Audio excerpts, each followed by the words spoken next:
The elite have to tell you things. They have to leave messages.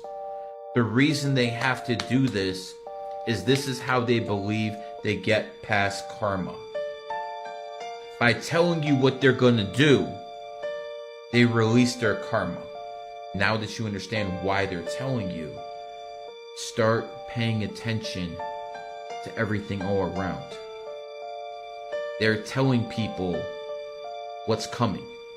Now, not many people understand how to read things like this.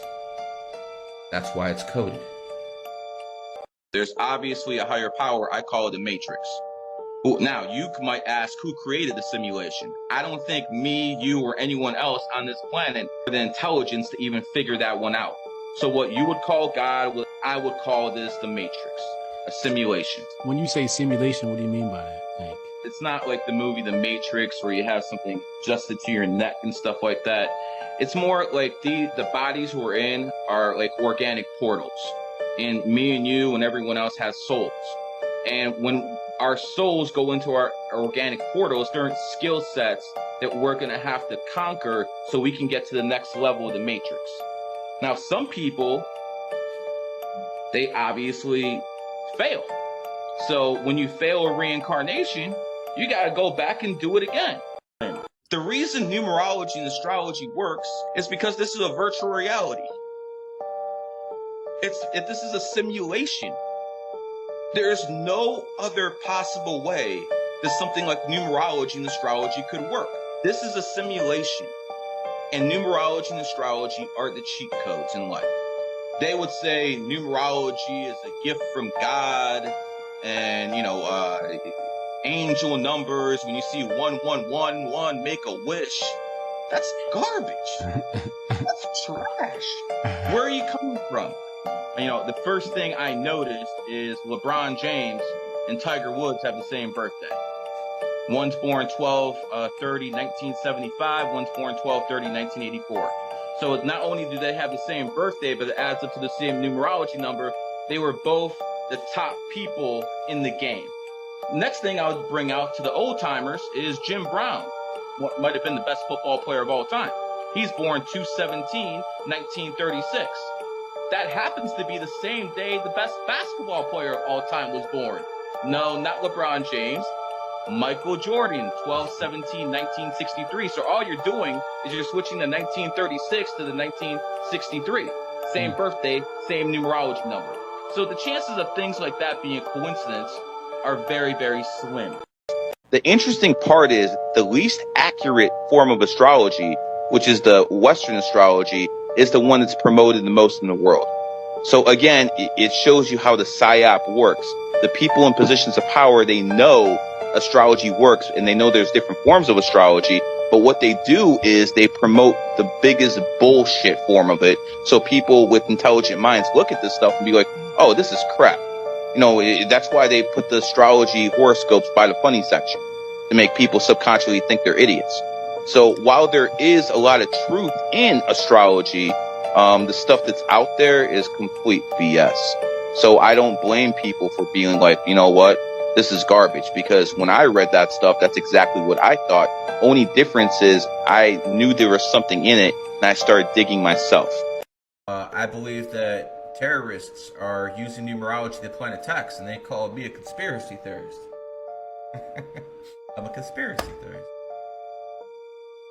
Yet everything I've learned since then has shown me the exact opposite. First thing that caught me about 9/11 was the fact that it happened on the 11th. And I also remembered that the police code was 9/11. And then I realized that the first plane that hit the World Trade Center was Flight 11. I realized that the Twin Towers standing side by side were an 11. And then I started seeing they had 110 stories was 11.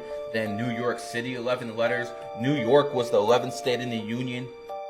World War I ended at 11/11 at exactly 11 a.m. Afghanistan, 11 letters. Al-Qaeda, which was founded on August 11th, attacked America on 9/11, attacked Madrid, Spain on a train on March 11th, and attacked Mumbai, India on July 11th. At that point, Common sense, someone's doing something. The Matrix is like a deity. It's a freaking god. It might be the god and devil all in the one together.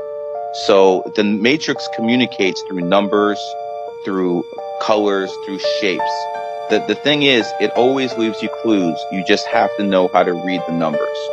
And that's why, you know, people see repetitive numbers all the time. I'm sure all of you guys have seen 1111 on the clock all the time.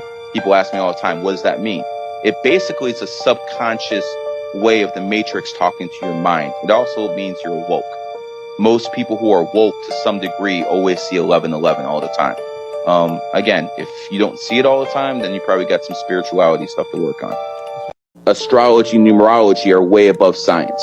Okay. Now, I'm dying to hear all this. Astrology and numerology, in some cases, have been 500 years ahead of this stuff. Astrologers for centuries said whenever it was a full moon, people acted crazy.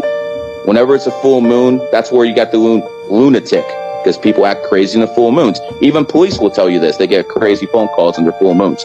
Well, the reason this is because 70% of the human body is water. Yes. Liquid. Yes. So what happens is when you have a full moon, it pulls on the tides. So logic would tell you that it would pull under humans in a way as well. That's why humans react, and I'm not saying all of them, but a certain percentage of them act very crazy around full moons. Because just like the moon is pulling on the tides, it's pulling on our liquid energy within us. So that shows you that the astrologers knew this 500-600 years ago. The science only caught up to this, I don't know, what 50, 100 years ago? Almost everyone in the royal family is like an 11 life path. So they're obviously having C-sections to make sure these guys are all 11. Shit. And guess what? I do the same thing. My first kid's an 11 too. So I made sure he had a C-section on a certain day because I wanted to make sure that he was set up for life, at least financially. If you're born on a certain birthday, you can make sure that they'll have money in their life. So what are the good birthdays? Because I would like to know. The 8th, the 17th, the 26th, the 28th are good for money. If you want someone to be like extremely good looking, make sure they're born on the 5th, 14th, 23rd. Most supermodels in life have very strong 5 energy. A lot of people have contacted me over the past 10 years, be like, Gary, we're trying to have kids. We don't know what to do. We've been to doctors. Well, I tell them, have sex on the 5 day. And guess what? I have a lot of kids in the world named after me now because I helped them when doctors couldn't. Oh, shit. You know, oh, snap.